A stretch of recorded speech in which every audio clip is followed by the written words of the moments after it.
Udah nih.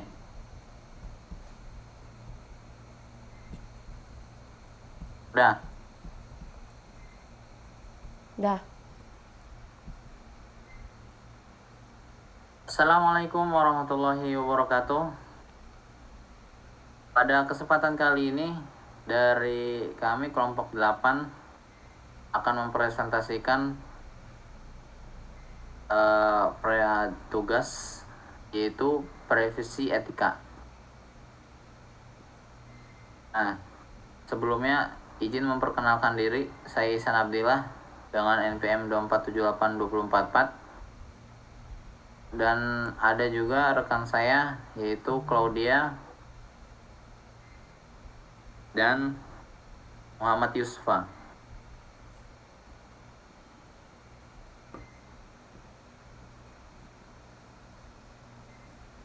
David Brin pernah mengutipkan kata-katanya, yaitu when it comes to privacy and accountability, people always demand the former for themselves and the latter for everyone else.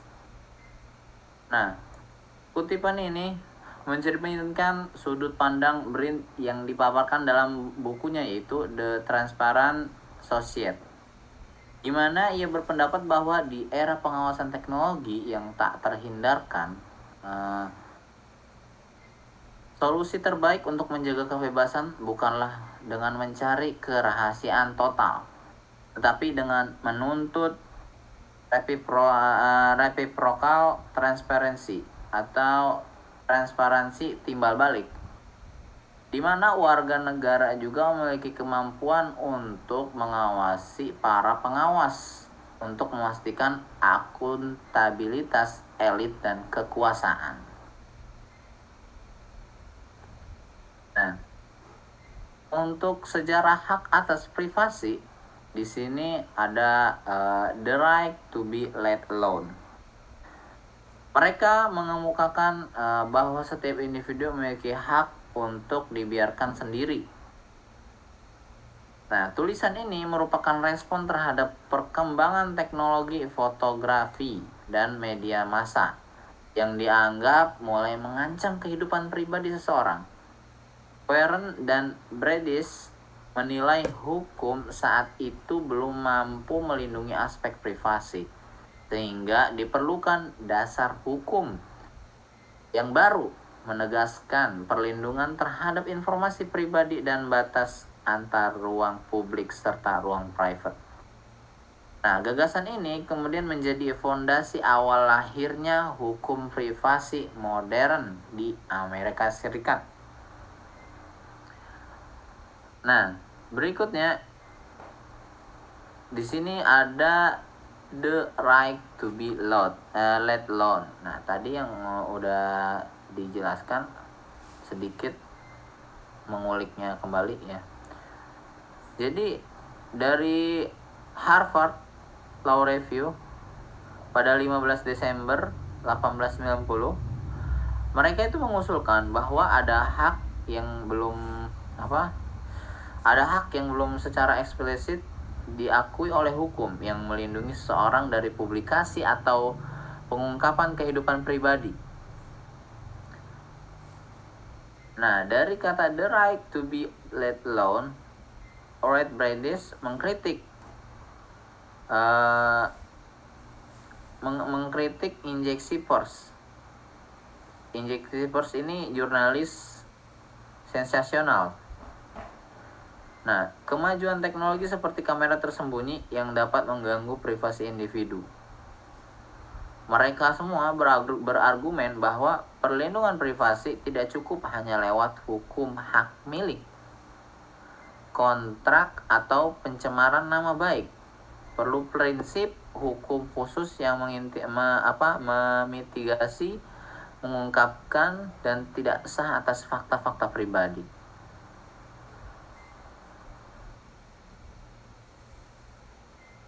Lalu lanjut ke teknologi dan media yang melanggar kehidupan pribadi atau amendement.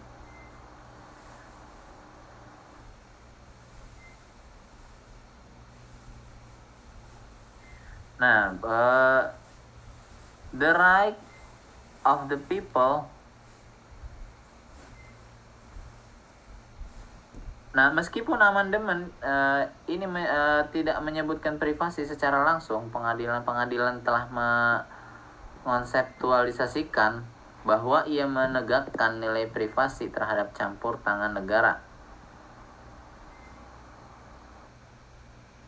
Dalam perkembangan teknologi, kasus-kasus seperti CATS 5 United States pada 1967 memperluas konsep harapan privasi yang wajar untuk perlindungan komunikasi dan area non-fisik. Namun batasnya, perlindungan amandemen keempat seringkali diukur pada tindakan pemerintah dan bagaimana intervensi dan pengadilan terhadap penyitaan atau penggeledahan diterapkan pada elektronik masih sangat kompleks.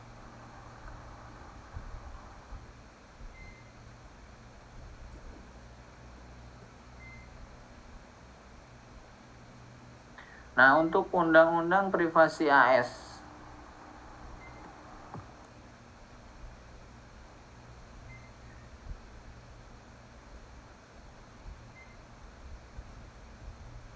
di sini ada FRCA, kemudian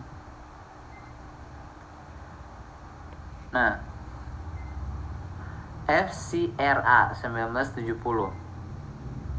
Dia berfokus pada data laporan kredit. Nah, di situ hak konsumen untuk melihat dan memperbaiki data kredit.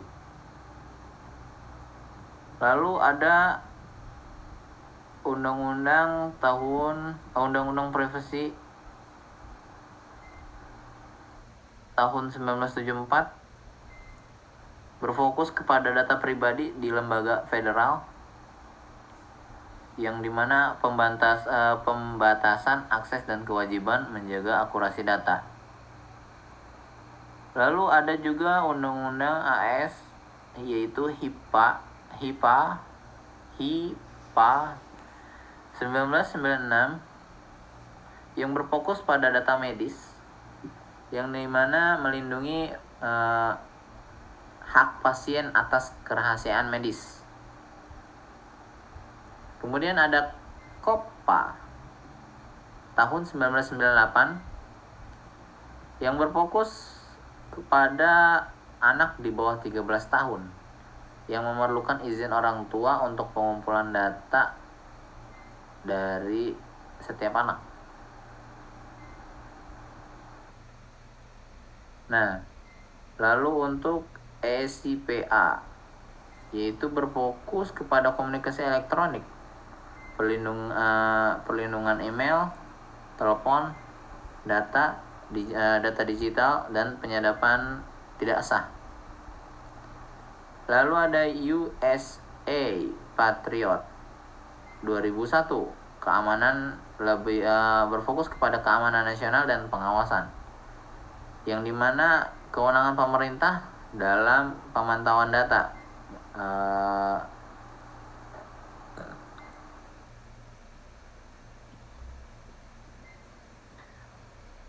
Untuk slide selanjutnya, Baik, untuk saya berikan kepada Claudia.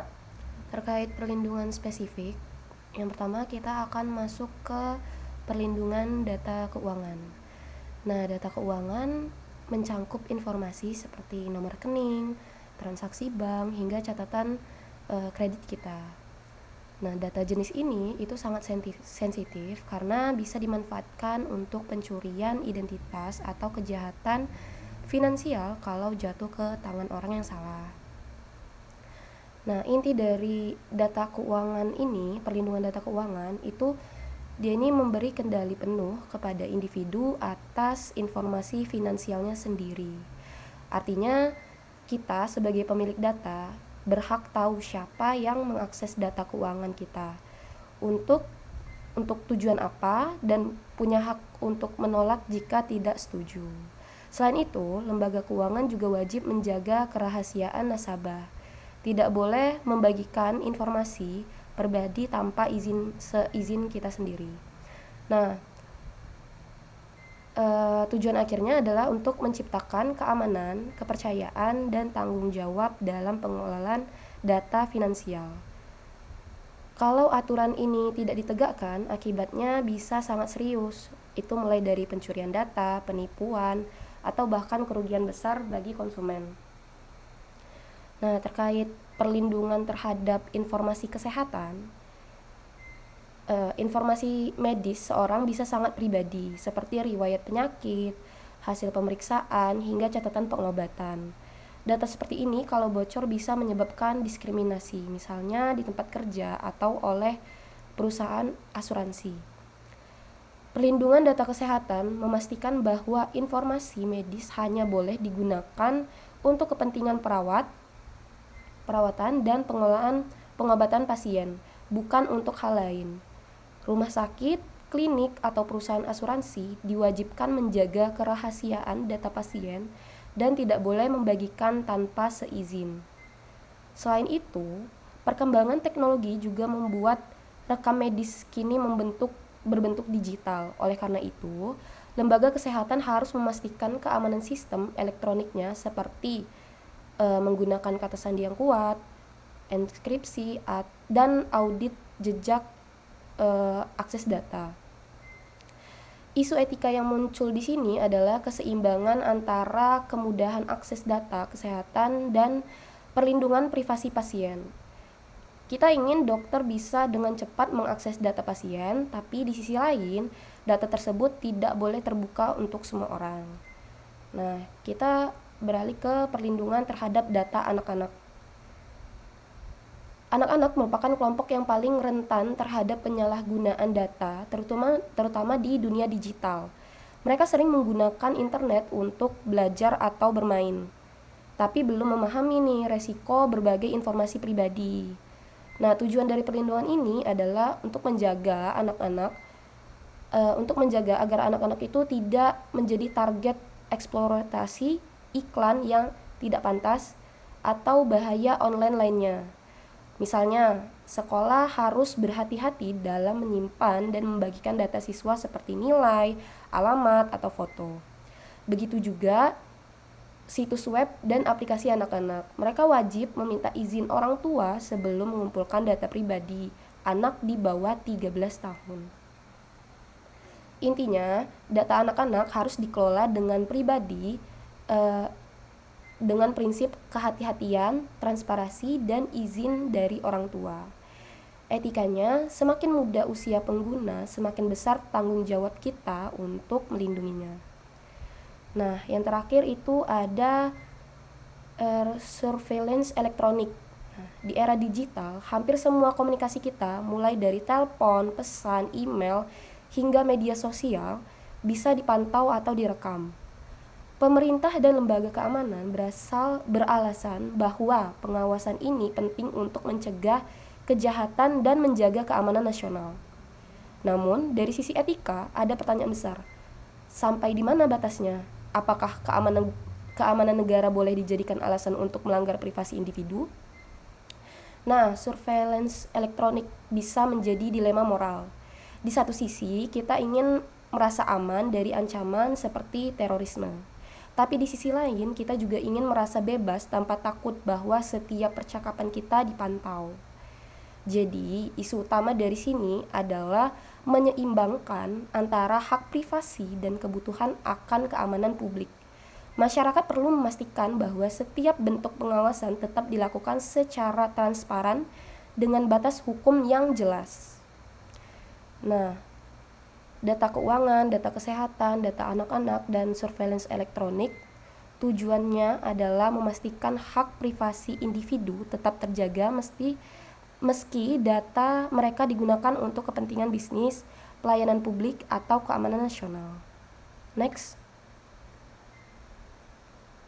Slide selanjutnya.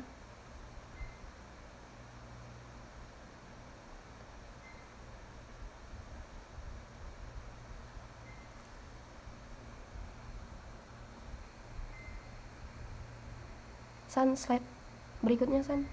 Next.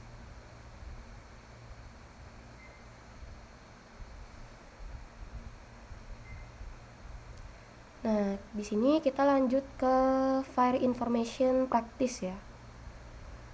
VIP adalah kumpulan prinsip etika tentang bagaimana data pribadi seseorang seharusnya dikumpulkan dan digunakan secara adil. Konsep ini pertama kali dirumuskan oleh organisasi internasional OECD dan hingga sekarang menjadi landasan hukum privasi di banyak negara. Terdapat prinsip dasarnya ya. Antara lain itu yang pertama, ada keterbatasan pengumpulan. Nah, data boleh dikumpulkan dengan cara sah dan dengan sepengetahuan pemilik data. Yang kedua itu ada tujuan yang jelas. Nah, setiap data harus dikumpulkan dengan tujuan yang spesifik dan tidak boleh digunakan untuk hal lain tanpa izin. Yang ketiga itu ada penggunaan yang terbatas. Yang mana data tidak boleh dibagikan sembarangan tentunya. Lalu yang keempat itu ada keamanan data. Nah, keamanan data harus ada perlindungan yang memadai agar data tidak bocor atau disalahgunakan. Lalu yang kelima itu ada hak individu. Pemilik data berhak tahu datanya ini disimpan di mana, digunakan untuk apa, dan meminta perbaikan jika ada kesalahan. Nah, yang terakhir itu ada akuntabilitas, yang dimana pihak yang mengelola data bertanggung jawab penuh atas kepatuhan terhadap prinsip-prinsip ini. Nah, tujuan dari VIP adalah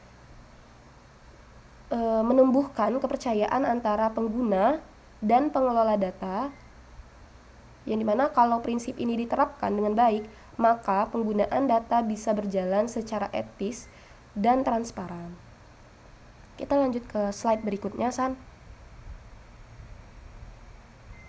San, next. Nah, di sini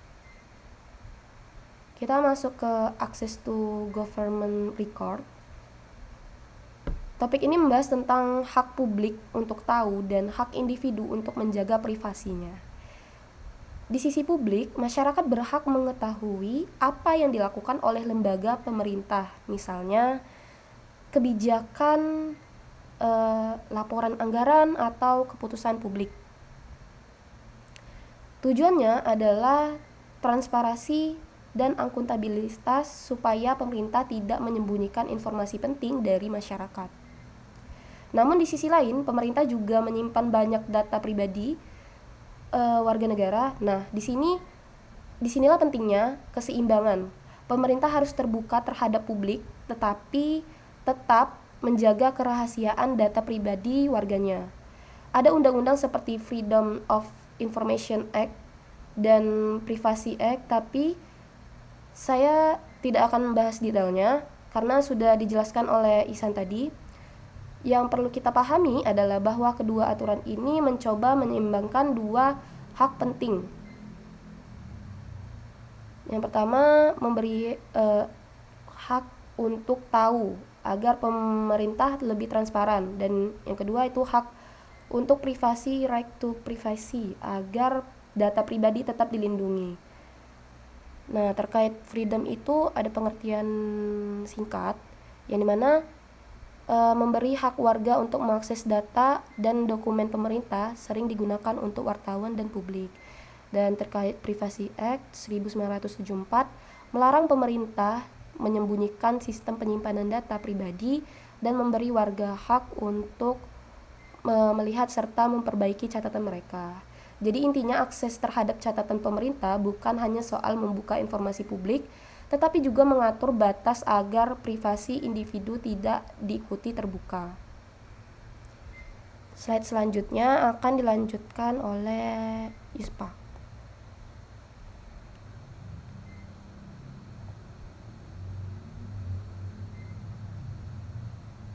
Next, San. Ya, itu isu. Oke. Assalamualaikum warahmatullahi wabarakatuh. Perkenalkan, sebelumnya nama saya Muhammad Isfa Alam, NPM 23758048. Jadi di sini masuk pada slide isu utama privasi dan anonimitas. Kasus utama dan isu utama sebagai contoh ini kasus di Indonesia, yaitu kasus kebocoran data paspor pada tahun 2023. Jadi pada tahun 2023 terjadi dugaan kebocoran besar pada sistem imigrasi Indonesia yang menyebabkan sekitar 34.000 warga negara terekspos di internet, ya kurang lebih 34,9 juta ya data terekspos di internet. Data tersebut diduga mencakup nama paspor, tempat, dan tanggal lahir, hingga informasi perjalanan. Kasus ini menjadi perhatian publik karena menunjukkan lemahnya sistem keamanan siber pemerintah, terutama pada instansi yang mengelola data sensitif. Data konteks hukum. Dalam konteks hukum, kasus ini berkaitan langsung dengan Undang-Undang Informasi dan Transaksi Elektronik atau UU ITE yang mengatur larangan akses ilegal terhadap sistem elektronik serta Undang-Undang Perlindungan Data Pribadi atau UU UDP nomor 27 tahun 2022 yang menegaskan kewajiban pengendali data untuk menjaga keamanan informasi pribadi dan memberikan notifikasi maksimal 3 kali 24 jam setelah insiden kebocoran. Dari sisi etika, peristiwa ini menggambarkan pelanggaran prinsip dasar privasi, yaitu hak individu untuk mengendalikan data pribadinya. Kegagalan dalam sistem keamanan juga menunjukkan kurangnya tanggung jawab institusional terhadap data publik. Next, San.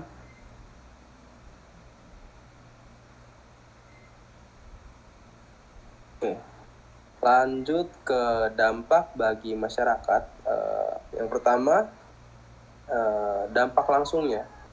Jadi kebocoran data paspor berdampak luas pada masyarakat. Dampak paling nyata adalah meningkatkan resiko pencurian identitas, penipuan digital, dan pemalsuan dokumen perjalanan.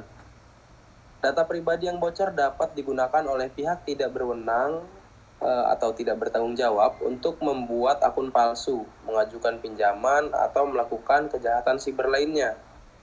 Selain dampak teknis, kepercayaan masyarakat terhadap sistem digital pemerintahan ikut menurun ketika warga melihat data pribadinya tidak aman.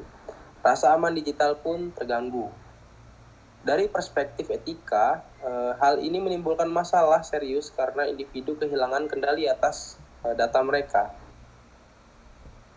Jika data paspor digabungkan dengan sumber lain, misalkan data finansial atau kesehatan, resiko diskriminasi atau profiling akan meningkat. Artinya kebocoran semacam ini tidak hanya masalah teknis, tapi juga berdampak sosial dan moral yang besar. Next.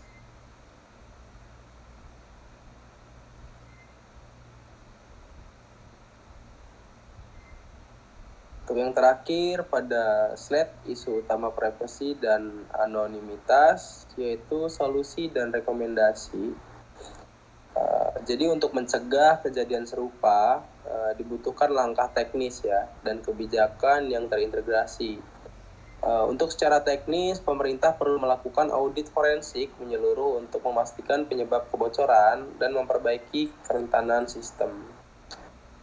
Selanjutnya, semua data penting harus diidentifikasi atau dienkripsi baik saat disimpan maupun dikirim dengan pengelolaan kunci yang aman. Jadi akses terhadap sistem harus mengikuti prinsip least privilege, di mana setiap pengguna hanya mendapatkan hak sesuai tugasnya, serta menggunakan multifaktor authentication untuk mencegah penyalahgunaan akun. Instansi juga wajib menyiapkan prosedur insiden response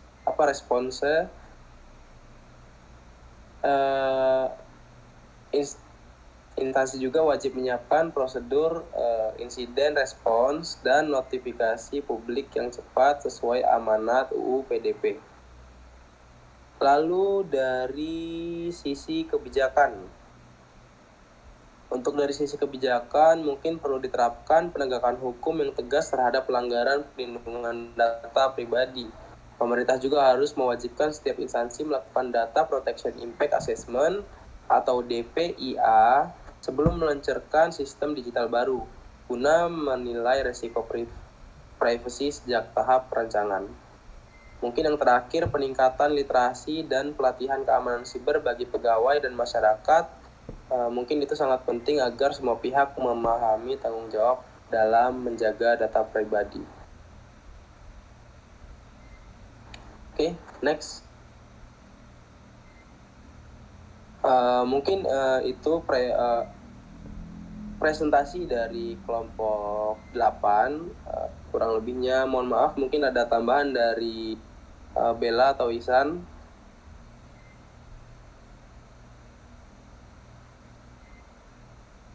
Kita bahas ini ya, diskusi ya. Oke.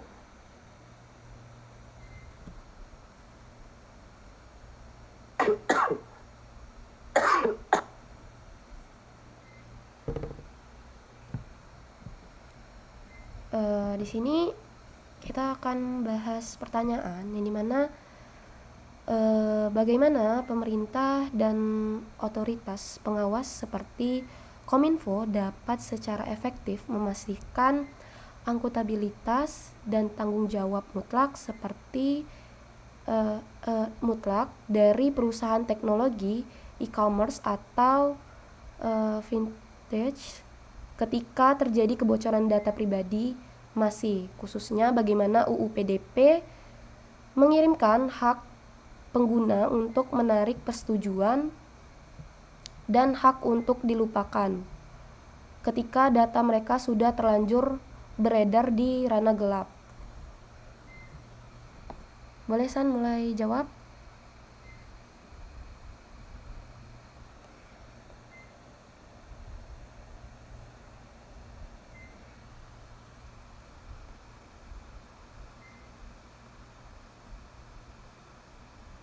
On mic San.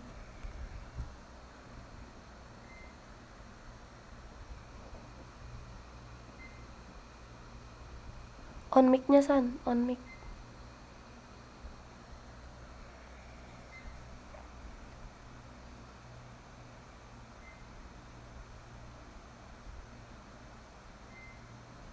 UPDP, pengendali data perusahaan. Nah, UPDP mewajibkan pengendali data, pengendali data perusahaan untuk menerapkan standar keamanan teknis yang ketat dan memiliki Data Protection Officer (DPO). Nah, mereka harus bertanggung jawab secara mutlak atas kerugian yang timbul akibat kegagalan perlindungan data. Itu menurut sisi akuntabilitas UU PDP.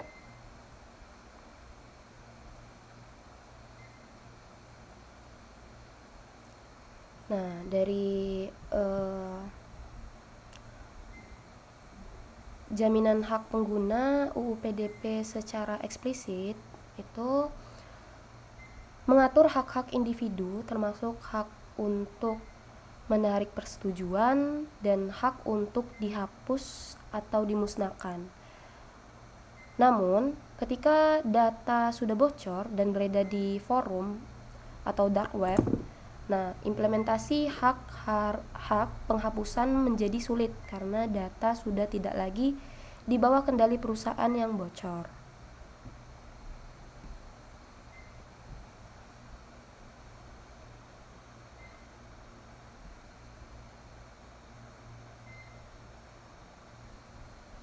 Untuk pendapat Yusfa gimana nih? Bahas dari ini isu di kasus di Indonesia, Kak. Untuk isu kasus di Indonesia ya, mungkin untuk dari saya, mungkin pernyataan ini tuh menjadi krusial ya pasca kasus-kasus kebocoran data dari berbagai platform e-commerce, startup, dan lembaga pemerintahan di Indonesia. Mungkin fokus kritiknya pada sanksi yang lemah dan ganti rugi yang minim pada korban, sehingga akuntabilitas korporasi belum sepenuhnya dirasakan efektif meskipun kerangka hukum UU PDP sudah ada. Itu kalau mungkin dari saya kasus untuk di Indonesia.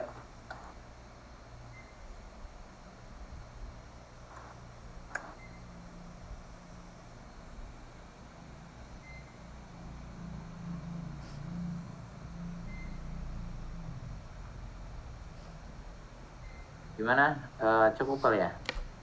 Ya, cukup. Untuk diskusinya? Cukup sih, cukup. Cukup ya? Ya. Oke, sekian dari presentasi kelompok 8. Kami pamit undur diri. Wassalamualaikum warahmatullahi wabarakatuh. Waalaikumsalam warahmatullahi wabarakatuh. Wabarakatuh.